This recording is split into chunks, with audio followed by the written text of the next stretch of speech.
Merci beaucoup, Joanne. Écoute, c'est une très grande honneur pour moi parce que ta renommée, de plus en plus, elle s'étend au Québec.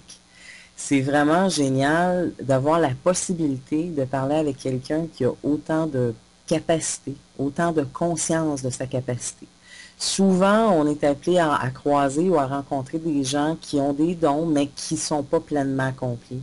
Et j'ai eu l'occasion, justement, on peut le retrouver sur ton site web, voir des reportages, entre autres, des choses que tu fais extraordinaires, qu'on ne peut pas malheureusement pas présenter en 20 minutes. Mais j'invite les gens à visiter ton site web de sorte à ce qu'ils puissent prendre conscience jusqu'à où tes dons sont développés et là, jusqu'à où tu peux rendre service, et c'est ce qui m'accroche de toi, c'est le service que tu apportes aux gens qui très souvent sont dans la souffrance et qui demandent finalement qu'un soutien. Et l'écoute que tu leur donnes, l'approche que tu leur donnes, elle est tellement humaine.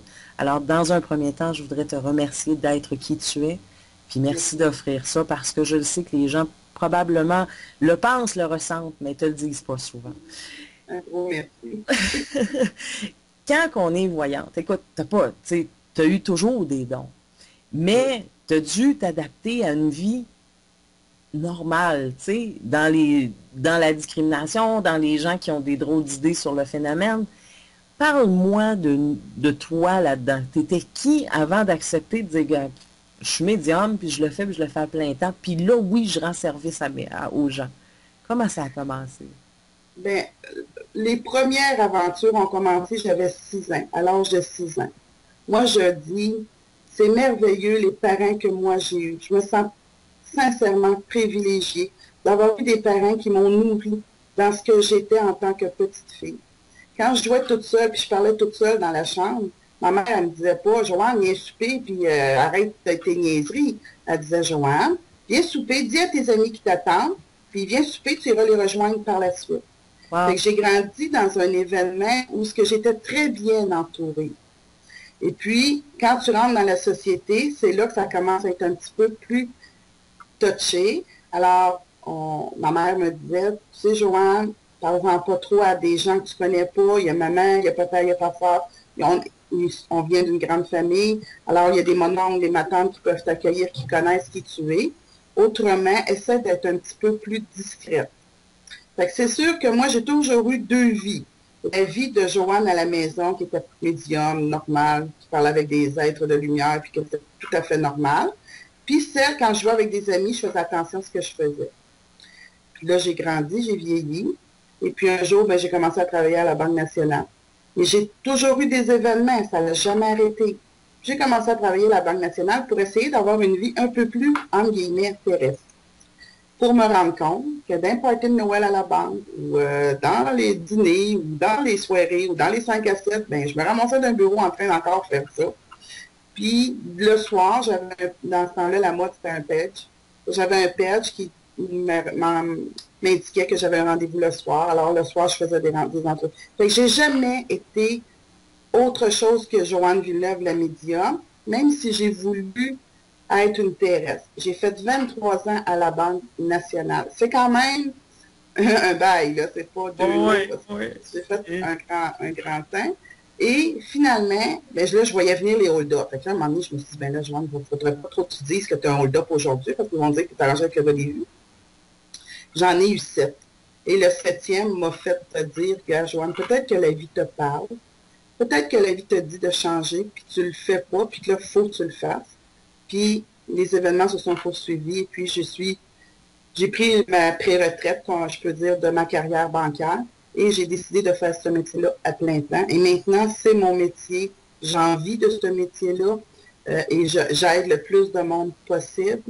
Et je fais plein d'activités, mais l'important, c'est pas de le faire dans l'ego, c'est de le faire dans l'amour. Oui, et c'est exactement ce qu'on ressent. C'est pour ça que j'invitais les gens à voir justement le petit reportage qui est sur ton site, parce qu'on le ressent à quel point le don de soi est présent. Tu sais. Et Oui. oui, en quelque part, cette médiumnité peut aider beaucoup de gens. Et j'aimerais que, parce que je le sais, mais j'aimerais que tu nous en parles pour ceux qui nous regardent justement, qui ne le savent pas. Parle-nous à quel point que, puis à plusieurs occasions, c'est arrivé que tu as pu aider quelqu'un à traverser soit un deuil difficile ou... Ce qui est bien important de comprendre, c'est que moi, je suis médium, je vois les entités, comme je vois les individus. Souvent, quand je suis dans des grandes réunions, il faut que je baisse les yeux pour savoir si c'est un terrestre ou si c'est une entité, parce qu'une entité n'a pas de pied, n'a pas d'enracinement. Donc, il ne se présente pas de pied. Ben, un pied, mais un pied plus fluide. Alors, ce que je fais, c'est que je contacte les êtres qui sont décédés, on a aimé, puis qu'on veut reprendre contact. Des fois, c'est juste pour dire, excuse-moi, c'est juste pour dire, gars, je n'étais pas au rendez-vous lors de ton décès. Calmer les culpabilités. Et j'ai beaucoup de parents qui ont perdu des jeunes enfants ou des ados, des jeunes adultes dans des accidents, dans des morts tragiques. Et les gens, les commentaires que j'ai suite à leur rencontre, ils me disent souvent, mon Dieu, je l'ai reconnu quand tu m'as dit telle affaire, c'est impossible que tu le savais.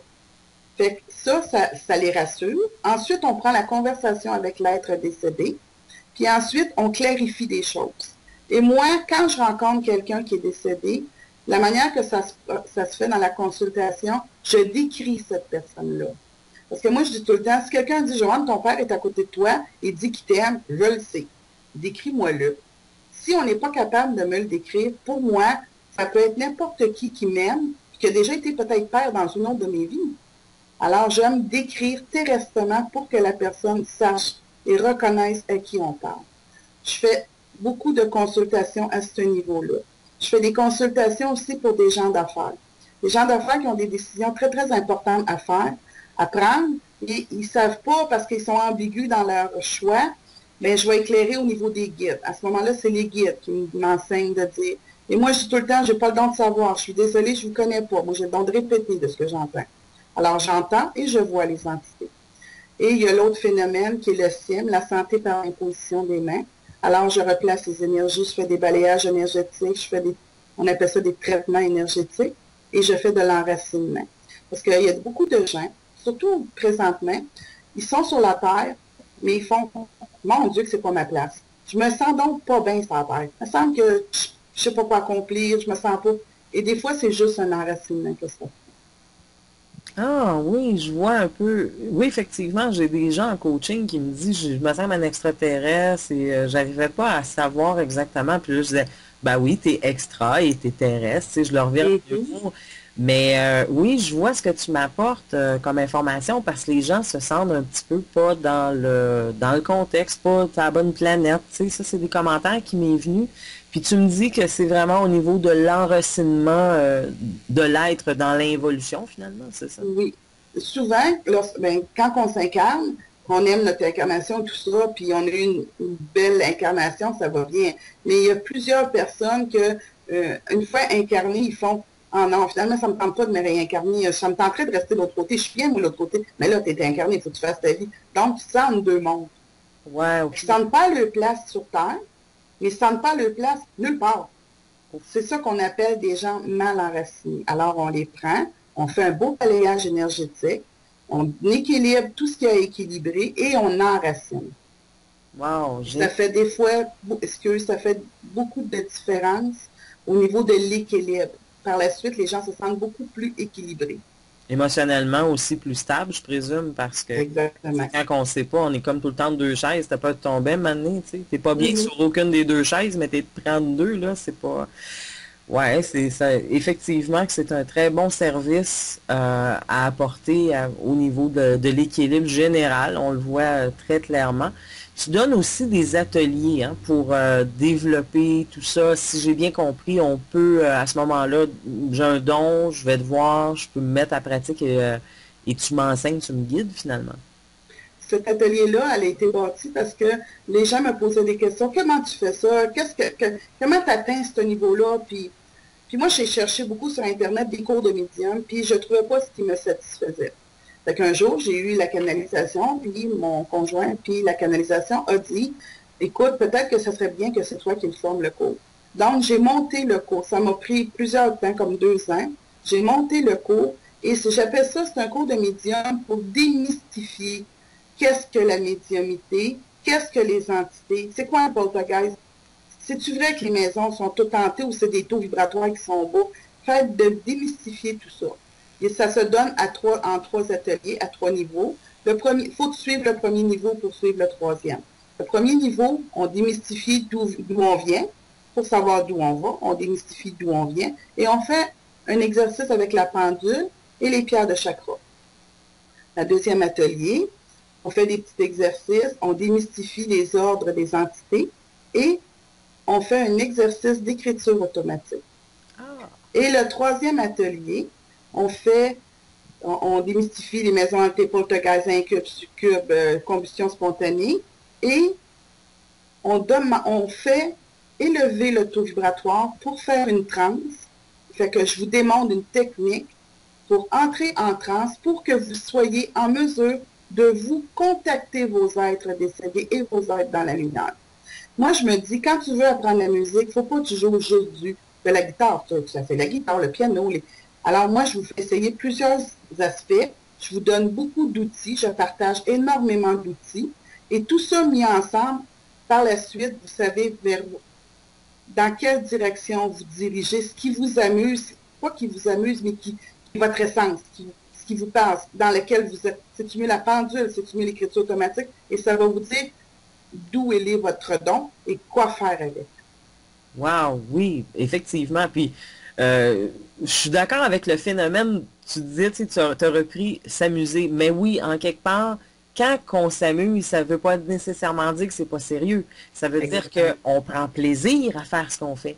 Tu sais, quand je fais une entrevue, là, moi, je vibre, là, tu sais, j'aime ça, je trippe et je m'amuse. Et c'est ce qui fait que le matin, j'ai le goût de me lever, par exemple, tu sais, puis que je me donne à 100%.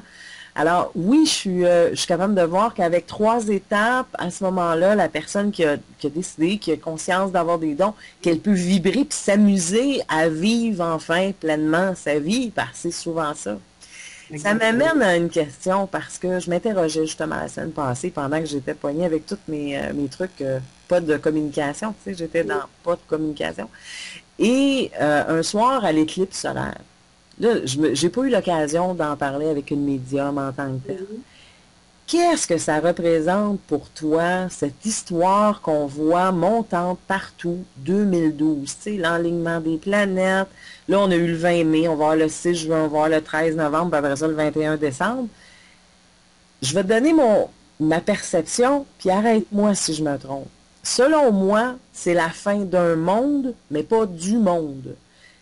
C'est la fin de ce monde. Oui, exact. Et je vois comme la potentialité de la conscience humaine s'élever. Est-ce que je fais erreur?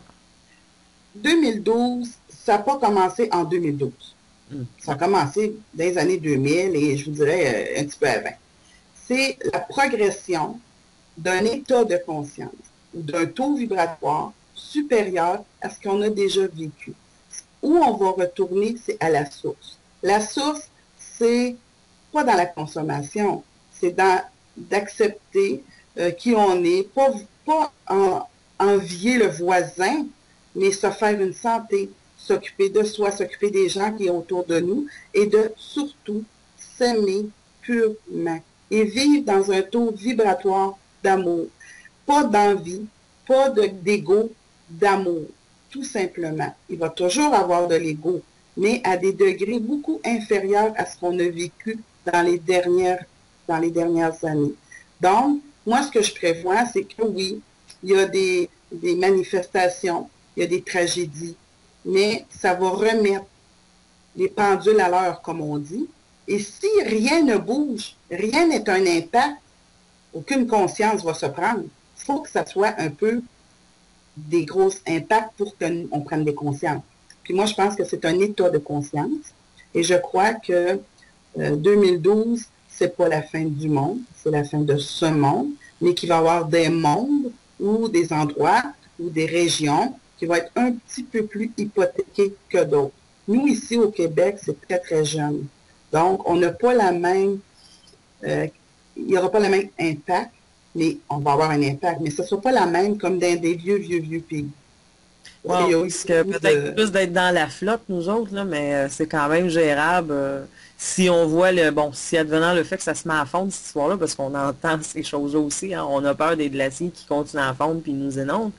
Mais n'empêche que le Québec, vu qu'on a plusieurs jeunes âmes et aussi une terre assez neuve, bon, en tout cas, On est un peu épargné. je me croise et toi. Oui. Disons que c'est correct. Si on est jeune, on est des petits bébés, il peut nous épargner.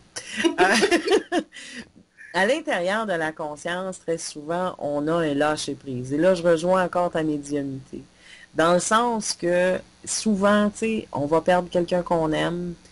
Et je Mhm. pense que, arrête-moi si je fais erreur encore une fois, c'est au niveau du lâcher-prise qui fait justement que l'entité demeure ici. C'est nous qui le retient, qu'on le retient très souvent ici. OK.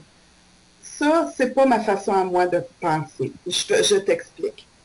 Euh, on crie haut et large qu'on est le libre arbitre. Si Mhm. on est le libre arbitre, comment un autre être peut nous retenir? Ouais, ça se tient. Oui, ça. Donc, ce que ça fait, c'est que si tu as un chagrin, tu dis non, non, je veux pas que tu partes, ça va ralentir un peu son évolution, mais elle va évoluer pareil. OK? La seule chose, c'est que je vous dirais, à un moment donné, l'entité qui est libre arbitre va prendre, je vous fais une image. Va prendre le cellulaire, va dire, bon, là, il commence à être tannante, je ne répondrai pas, puis c'est tout. Puis, elle va continuer son évolution. Moi, je crois que quand tu perds un enfant et que tu es anéanti, puis que quelqu'un vient te dire, il ne faut pas que tu pleures, tu le retiens, tu n'as pas vraiment le goût d'entendre ça. Tu as le goût de la vie, vis ta peine. Alors moi, je dis aux gens, vis ta peine, on est le libre arbitre, mais prends conscience que lui, il vit aussi, mais dans une autre dimension. Ouais, puis en plus, il perd tout le monde. Tu sais, j'ai perdu mon Oui, père le 15 mai dernier. Il m'a perdu. Il a perdu tout le monde. Moi, j'ai perdu lui seulement, tu sais. oui, puis lui, il a quand même des contacts avec toi, puis probablement qu'il est bien plus proche de toi, puis bien plus Ouais, près de toi que toi, tu peux le penser ou le concevoir. C'est comme quand quelqu'un me dit, le temps n'existe pas l'autre bord, mais la date de ton décès puis la date de ta naissance est prescrite. Mais si le temps n'existe pas, il n'y a pas de date. C'est des moments, c'est pas des dates. exact. C'est des moments. Mais je le ressens, je le sais, il est avec moi. J'ai passé un deuil très. J'ai eu la chance de vivre quelque chose d'assez particulier. J'ai eu la chance de le voir à son départ. Mais il m'a été donné la possibilité. Mon père est un chaman, hein, alors ça a été une possibilité pour moi de fusion avec lui. C'était assez particulier, assez surprenant. C'était peut-être, je vais t'avouer, le phénomène ésotérique le plus puissant que j'ai vu en 42 ans. Et veux-tu te dire pourquoi? Oui, dis-moi. C'est de l'amour pur. Ouais, oui. Mon père était. C'est un état où ce qu'on n'est pas habitué. C'est quand on a contact avec cet amour pur-là, c'est déstabilisant et merveilleux à la fois. Ah oui, c'est tellement, c'est vraiment, ça peut paraître étrange, mais 3 jours après, j'étais complètement réconfortée, en paix, une sérénité que je me rappelle pas quand est-ce la dernière fois que j'ai eu. Et je le sens très bien, je le sens très heureux. Je sens qu'il a choisi d'être dans les parages, qu'il n'est pas, tu sais, bon, Non, il n'est pas retenu. non, c'est ça, non, pas du tout, mais c'est un homme excessivement libre, ça, je retiens de lui pour ça, tu sais. Et puis, bonne chance si on essaie de le retenir, tu sais. Mais, Non, il est libre arbitre. ah oui, c'est ça. Mais souvent, on entend ça, parce que j'avais tu sais, des gens autour de moi qui me disaient, Oui. ben là, en plus, tu t'exposes, parce que j'ai fait une petite capsule comme étant que je pleure, puis je m'expose, puis j'explique que mon père est décédé, tu sais. Et parce que je me dis, il y en a d'autres, parce que la dernière conversation terrestre que j'ai eue avec lui est tellement pas, Joanne, tu sais, on s'est parlé de température, ça, c'est pas, tu sais, franchement. Mais on réalise pas que des fois, c'est la dernière fois que tu parles à la personne. Fait que je me suis dit, je ferais la vidéo, puis tout le monde me disait autour de moi, mais tu sais, oh, laisse-le partir, il était malade. Puis je me disais, mais c'est quoi cette histoire, laisse-le partir? Je l'attache-tu, c'est-tu possible? Puis c'est pour ça que je t'ai posé la question. Puis je suis certaine qu'il y a d'autres personnes qui doivent s'interroger aussi. Mais dans les grandes lectures, souvent, c'est ce qui est marqué. Mais moi, ce que je trouve un petit peu dommage, si je vais au niveau de la religion, puis on dit, OK, il faut que tu penses à Jésus, il faut que tu pries Jésus, ça veut dire que lui, tu ne l'empêches pas d'évoluer. C'est comme pas de logique. Moi, je me dis, il faut que tu ailles avec la logique. On se dit libre arbitre. Comment on peut faire tenir quelqu'un si on est libre arbitre? Exact. Et on On l'a est même libre arbitre. Effectivement. Même l'entité, un bout de temps, comme tu dis, quand tu lâches alto, il répond plus là, à l'appel. Bon, on fait ça en tant que terrestre, fait que je vois pas pourquoi que ça serait différent avec dans un état astral. En Exact. quelque part, tu sais, t'es poussé à avancer, t'es curieux, hein, tu veux voir, tu veux grandir. Fait que bon, oui, effectivement, et c'est très rassurant ce que tu apportes comme point. Je suis à même de pouvoir voir aussi que cette réplique qu'on dit pour essayer de réconforter, c'est absurde, tu sais, finalement, Ben, t'as pas c'est... le droit de pleurer. C'est l'être que tu as aimé le plus au monde, t'as pas le droit de le pleurer. Et je suis terrestre, j'ai le droit de le pleurer, puis je vais passer un autre appel, mais que ma peine s'est passée, puis c'est tout, là, tu sais. Tout C'est à aussi d'accepter que les gens, ils sont pas morts. C'est le corps physique qui les mord. Mais pas, leur état est là, là. Vous savez, si il n'y aurait pas d'état, il n'y aurait pas de maison hantée. S'il n'y aurait pas de mémoire, s'il n'y aurait pas de souvenir, il n'y aurait pas de maison hantée, là. On vit même au-delà du terrestre, là. Oui, tout à fait. Effectivement, j'ai parlé avec des investigateurs justement hier soir et il m'a raconté un fait. Je t'invite à regarder justement son Mhm. entrevue. J'ai fait parce que oui, je crois à tout ça parce que bon, j'ai à plusieurs occasions j'ai été amenée à vivre à l'intérieur de ça. Comme je te dis, mon père était chaman, ma grand-mère était Wicca, tu sais, j'étais une famille assez païen, assez spéciale. Alors autour de moi, ça a toujours été assez facile d'acceptation.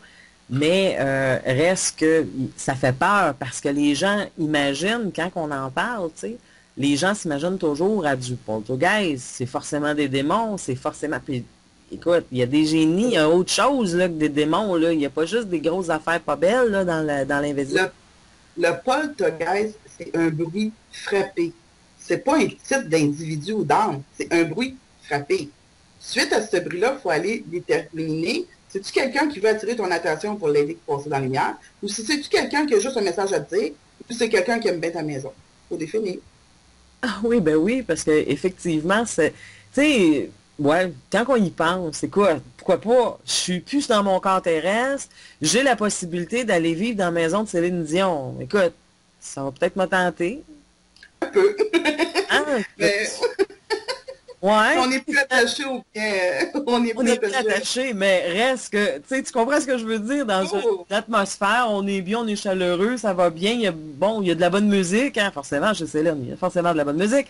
Et à partir de là, à partir de là, moi, je décide, je pars plus. Fait que, bon, Ouais. elle vient d'avoir un coloc qui paye pas pension, par exemple. Ça Mais, va faire poltergeist. ouais, quand je fais de la musique, je fais du bruit. Fait que, bon, à ce moment-là, OK, c'est plus clair au niveau du poltergeist.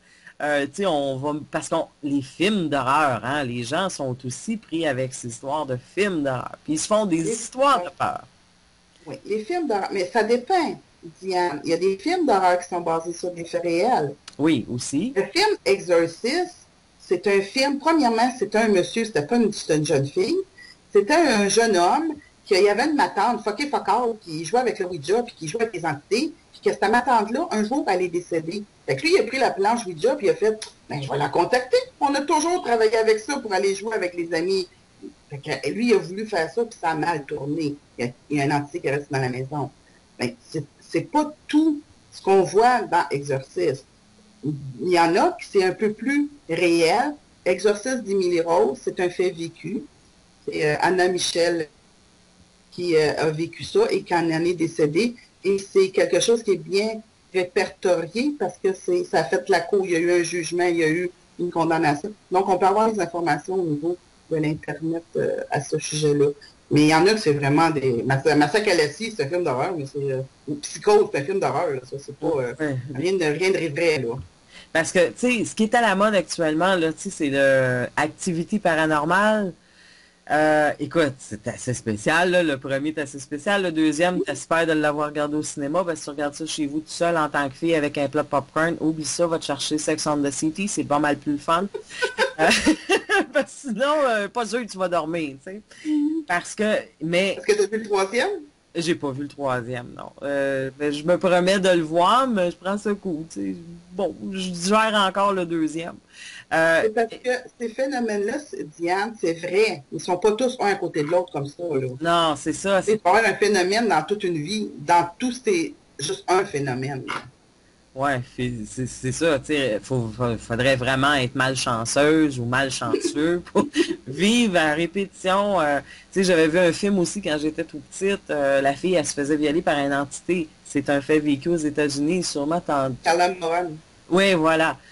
Écoute, bon, il n'y en a pas eu 50 000 de rapportés, des cas comme ça, il y en a eu un, tu sais. Mais reste que, bon, c'est impressionnant. C'est sûr qu'il y a quand même ce qu'on peut appeler des entités moins bonnes ou, bon, déplaisantes, j'aime mieux le mot déplaisant, de l'autre côté, qui peuvent avoir quand même certains impacts, nous faire faire des choses malgré, tu sais, nous influencer. Euh, mais de l'autre côté, comme on dit, c'est pas ce qui est majoritairement. Tu sais, il y a des gens qui se couchent le soir puis ils ont peur parce qu'ils se sentent épiés, mais finalement, ça peut être juste quelqu'un qui les aime, qui les observe, ou un ange, ou un être de lumière. Moi, je dis c'est exactement comme l'humain. L'humain qui s'attend, qui n'est pas évolué, un coup qui est décédé, qui n'est pas plus évolué, là. Non, effectivement. Bon, c'est juste une question d'évolution. Si on parle de démons, on commence à parler d'une religion. Si on ne veut pas parler de religion, on va dire des entités bas astrales, pas évoluées, et des entités très évoluées. C'est l'indifférence entre... Mais il y a des gens qui sont prisonniers par leur manque de connaissances. Oui, Donc, ils ne sont pas méchants, là. Ils sont juste pas au courant. C'est pas là. Il faut faire attention avant de dire ma maison, elle est hantée par un démon, il faut faire attention. oui, effectivement, effectivement, parce que des fois, il y a des gens qui meurent subitement, puis ils savent même pas qu'ils sont morts, fait que oui, ils peuvent être un petit peu dérangeants dans l'au-delà, mais ben, dans l'au-delà, dans l'astral, et finalement, on va interpréter qu'on a des démons, mais finalement, ils veulent juste attirer l'attention parce qu'ils ne savent pas ce qui se passe. Tu sais. Et voilà. Puis il attire un petit peu, il attire un petit peu plus fort, puis il attire très très fort, et jusqu'à ce qu'on lui en donne l'attention. Oui, mais avec raison, si on serait dans sa position qu'on ne comprendrait pas, puis que personne nous répond, personne n'interagit, puis qui ne prend pas vraiment conscience de où il est rendu, ben peut-être que nous autres, tout ça, on trouverait moyen à crier pour essayer de tasser les affaires. On le sait pas, on n'est pas de l'autre bord encore. Comment qu'on va réagir de l'autre côté, ça va tout nous arriver. T'sais. On a la chance d'avoir une maladie mortelle qui s'appelle la vie. Fait que notre évolution, notre résultat à tous s'en va là. Mais c'est réconfortant de savoir également que, bon, on a un libre arbitre, autant qu'on ne les retient pas, autant que nous, c'est encore effectif de l'autre côté. C'est réconfortant aussi de savoir qu'on peut aller au-delà des gens. Certaines personnes qui ont le canal ouvert et qui sont à même de pouvoir nous recevoir. Donc, un message à passer, c'est rassurant de savoir qu'on peut passer le message par la suite. C'est des conversations qu'on ne pouvait pas avoir il y a 5, 10, 15, 20 ans. Mais aujourd'hui, la conscience nous permet, dans cette évolution planétaire, nous permet d'avoir une logique et on voit les phénomènes de plus en plus arriver. Exactement. Et maintenant, quand quelqu'un veut une consultation avec toi, comment on procède de ton site web, mais idéalement? Idéalement, on appelle au numéro de téléphone qui est indiqué sur le site web, qui est le 819-841-4133.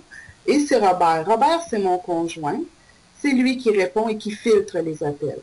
Et il va vous indiquer un rendez-vous. Dites-lui si c'est urgent, si c'est pas urgent, il va vous indiquer un rendez-vous. C'est sûr qu'il y a un délai d'attente. Je suis un petit peu connue. C'est sûr qu'il y a une petite liste d'attente, un petit délai. Mais il faut être patient. Puis, des fois, on dit, Colin, c'est aujourd'hui, je le veux, puis finalement, c'est 3 mois après, puis on dit, une chance que je l'ai eu 3 mois après, parce que savoir ce que je sais maintenant, je l'aurais pris 3 mois après. Fait que des fois, il faut laisser un peu ça dans, si c'est rendu là, peut-être que c'est mieux que ce soit rendu là. Je vais me mettre sur une liste de cancellation. Si Robert, il m'appelle avant, ça veut dire que ça va être mieux avant. Fait que c'est bien, par le numéro de téléphone 819-841-4133, de contacter Robert pour la prise de rendez-vous. La même chose pour les cours, puis la même chose pour n'importe quelle information. Puis si on en veut plus, parce qu'il y a beaucoup de détails sur le site, on peut aller au www.au-delà-des-mots.com. J'ai appelé le site Au-delà des mots, parce que souvent, c'est pas les mots qui peuvent faire la différence, c'est l'amour et l'intention. Oui, tout à fait. Et j'aime ton côté, elle a dit un petit peu occupé. Non, non, je suis certaine que occupé. Mais je suis Oui, tout à fait. Et ça vaut la peine d'attendre. Là, je m'adresse vraiment à ceux qui nous regardent. Écoutez, ça vaut la peine d'attendre. Ça vaut vraiment comme elle le dit, ça prend 3 mois, soyez patient. Parce que c'est comme ça que ça doit se passer. Il ne faut pas chercher plus loin à comprendre. C'est que peut-être que dans 3 mois, vous allez avoir beaucoup plus de révélations. Vous n'allez pas non plus être au même niveau pour vous-même quand il va arriver le temps du rendez-vous. Placez-vous ces listes de cancellation. Ça vaut vraiment le détour. Puis dites-vous que si elle est si occupée que ça, c'est parce qu'elle est bonne, là. Tu sais, autrement, là, elle va vous arriver avec des choses qui sont pas dites ailleurs, là. Je ne trouverai pas non plus nécessairement chez quelqu'un d'autre. Bon, voilà. Joanne est particulière, elle est unique et je vous invite à rentrer en communication avec elle. Joanne, c'était un moment fantastique. Je prends rendez-vous, je me permets d'ouvrir la parenthèse. Je vais prendre évidemment rendez-vous avec ton mari parce qu'on aurait voulu glisser également un mot à propos de son nouveau livre. On va juste tenir le monde en stand-by. Il y a quelque chose de le fun qui s'en vient aussi. Alors, on place un rendez-vous. On va rencontrer le mari de Joanne qui vit avec une médium qui, lui, va tout nous raconter l'envers du décor. Hein. C'est lui qui prend les appels. C'est lui. Alors, on va avoir cette occasion de le rencontrer également. Alors, c'est vraiment un duo, je vous dis, à ne pas manquer.